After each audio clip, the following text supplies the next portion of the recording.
Newton's third law is often thought of as the law of action and reaction. This is a jet engine bay. When the engine's mounted in here, it creates one heck of an action coming right at you.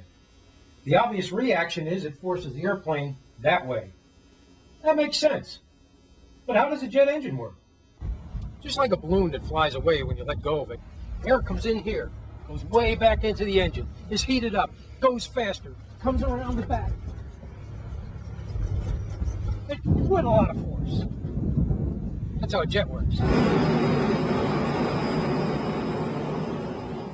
With all that force, or action, there has to be an opposite reaction.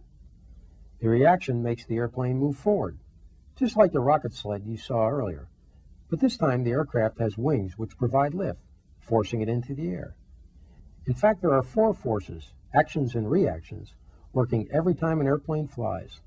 The thrust of the engine is one of the forces making the aircraft move forward. But there's an opposing force to thrust, and it's called drag. Drag is the resistance of the atmosphere on the aircraft, like you feel when you stick your hand out the window of the car while you're driving down the freeway. When the drag equals the thrust, then the aircraft is no longer accelerating, but remains at the same speed since the forces are equal. If thrust is added and becomes greater than the drag, the plane will accelerate. As the plane's speed increases, the drag also increases until the thrust and drag are equal again. There are two other forces as well. Lift is the force provided by the wings as air passes over the airfoil. The opposing force is, of course, weight. It may seem strange, but lift always equals weight, otherwise the aircraft couldn't stay in the air. As you can see, Newton's laws are really quite simple, but a good understanding of them is essential to the development and flight of aircraft.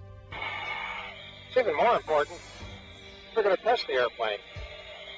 I'm teaming up with some of the best test pilots and engineers at the Dryden Flight Research Center, NASA's home of experimental flight tests.